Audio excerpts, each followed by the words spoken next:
ನಮಸ್ತೆ ಸ್ನೇಹಿತರೆ, welcome to think easy official channel.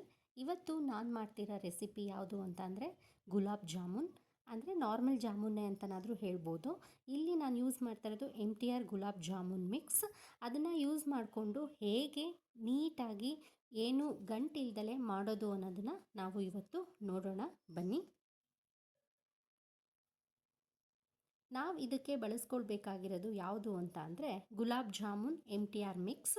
ನೋಡಿ, ಇಲ್ಲಿ ನಾನು ಒಂದು ಪ್ಯಾಕೆಟ್ ತೊಗೊಂಡಿದ್ದೀನಿ. ಒಂದು ಪ್ಯಾಕೆಟಲ್ಲಿ ನಮಗೆ ಇಲ್ಲಿ 35 ಗುಲಾಬ್ ಜಾಮೂನ್ ಏನು ಸಿಗೋದಿಲ್ಲ, ಬಟ್ ಅವ್ರು ಮೆನ್ಷನ್ ಮಾಡಿರ್ತಾರೆ ಅಷ್ಟೇ. ಬಟ್ ನಮಗೆ ಸಿಗೋದು ಗುಲಾಬ್ ಜಾಮೂನ್ ಇದರಲ್ಲಿ 25 to 26 ಗುಲಾಬ್ ಜಾಮೂನ್, 25 ಸಿಗ್ಬೋದು. ಫಸ್ಟು ನಾವು ಈ ಪ್ಯಾಕೆಟ್ನ ಓಪನ್ ಮಾಡಿ ಒಂದು ಪಾತ್ರೆಗೆ ಹಾಕ್ಕೊಳ್ತೀವಿ. ಆ ಪಾತ್ರೆಗೆ ಹಾಕ್ಕೊಂಡಿದ್ದ ತಕ್ಷಣ ನಾವು ಇದಕ್ಕೆ ಏನು ಮಿಕ್ಸ್ ಮಾಡಬಾರ್ದು, ಜಸ್ಟ್ ಹಾಲಲ್ಲಿ ಕಲಸೋಣ. ಅದೇ ಸೈಮಲ್ಟೇನಿಯಸ್ ಆಗಿ ನಾವು ಸಕ್ಕರೆ ಪಾಕನೂ ಕೂಡ ಒಂದು ಪಾತ್ರೆಯಲ್ಲಿ ಇಟ್ಟು ಏಲಕ್ಕಿ ಕೂಡ ಹಾಕಿ ಕುದಿಯೋದಕ್ಕೆ ಬಿಡೋಣ. ಪಾಕ ತೆಗೆಯೋ ಅವಶ್ಯಕತೆ ಏನಿಲ್ಲ.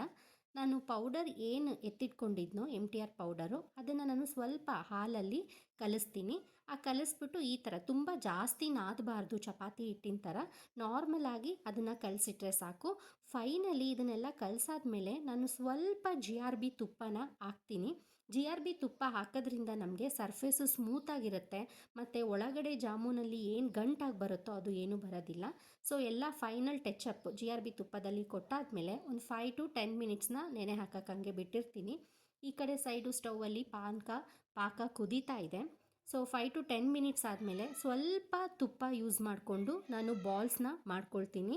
ಸೊ ಬಾಲ್ಸ್ ಇಲ್ಲಿ ನನಗೆ 25 to 26 ಬಾಲ್ಸ್ ಮಾತ್ರ ಒಂದು ಪ್ಯಾಕೆಟಲ್ಲಿ ನಾನು ಮಾಡ್ಕೊಳ್ಳೋಕ್ಕಾಗಿದ್ದು. 35 ಬಾಲ್ಸ್ ಎಲ್ಲ ಸಾಧ್ಯನೇ ಇಲ್ಲ, ಮಾಡೋದಕ್ಕಾಗೋದಿಲ್ಲ. ಸೊ ಈ ಕಡೆ ಎಣ್ಣೆ ಕೂಡ ಕಾಯಕ್ಕಿಟ್ಟಿದ್ದೀನಿ. ಎಣ್ಣೆ ಲೈಟಾಗಿ ಸ್ವಲ್ಪ ಎಲ್ಲ ಬಿಸಿ ಆಗಬೇಕು. ಸ್ವಲ್ಪ ಬಿಸಿ ಆದಮೇಲೆ ಪಾಕ ಏನಿರುತ್ತೋ ಅದನ್ನು ಕೂಡ ಆಫ್ ಮಾಡಿಡಬೇಕು. ಆಮೇಲೆ ಎಣ್ಣೆಲಿ ಈ ಬಾಲ್ಸ್ನೆಲ್ಲ ಹಾಕಿ ಲೈಟ್ ಅಂದರೆ ಮೀಡಿಯಮ್ ಫ್ಲೇಮಲ್ಲಿ ನಾನು ಫ್ರೈ ಮಾಡ್ಕೊಂಡು ಬರ್ತೀನಿ.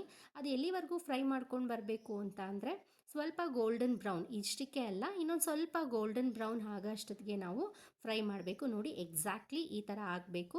ಸೊ ಈ ಥರ ಫೈನಲ್ ಆಗಿ ಫ್ರೈ ಆದಮೇಲೆ ಜಾಮೂನು ನಾವು ಒಂದು ಪ್ಲೇಟಲ್ಲಿ ಸಪ್ರೇಟಾಗಿ ಇಡಬೇಕು. ಇದು ಸ್ವಲ್ಪ ಆರಿದ ಮೇಲೆ ಸಕ್ಕರೆ ಪಾಕ ಕೂಡ ಸ್ವಲ್ಪ ಮಟ್ಟಿಗೆ ತಣ್ಣಗಾಗಬೇಕು, ಫುಲ್ಲು ತಣ್ಣಗಾಗಿರಬಾರ್ದು.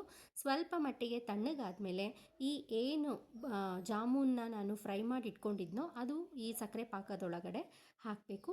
ಫೈನಲ್ ಆಗಿ ನಮ್ಮದು ಗುಲಾಬ್ ಜಾಮೂನ್ 25 ಬಾಲ್ಸ್ ಆಗಿದೆ MTR ಗುಲಾಬ್ ಜಾಮೂನ್ ಮಿಕ್ಸ್ ಮಾಡಿಕೊಂಡು. ಸೊ ಒಂದು 5 to 10 ಮಿನಿಟ್ಸ್ ಅಪ್ರಾಕ್ಸಿಮೇಟ್ ಒಂದು ಹಾಫ್ ಆನ್ ಅವರ್ ಬಿಟ್ಟರೂ ಕೂಡ ಫೈನಲ್ ಆಗಿ ಸಕ್ಕರೆ ಎಲ್ಲ ನೀಟಾಗಿ ಎಳ್ಕೊಂಡು ರೆಡಿಯಾಗಿದೆ. ಈಗ ನೋಡಿ ಎಷ್ಟು ನೀಟಾಗಿ ಬಂದಿದೆ, ಸರ್ಫೇಸ್ ಕೂಡ ನೀಟಾಗಿದೆ, ಒಳಗಡೆ ಯಾವುದೇ ರೀತಿ ಗಂಟು ಕೂಡ ಏನೂ ಇಲ್ಲ, ನೀಟಾಗಿ ತಿನ್ಕೊಳ್ಬೋದು.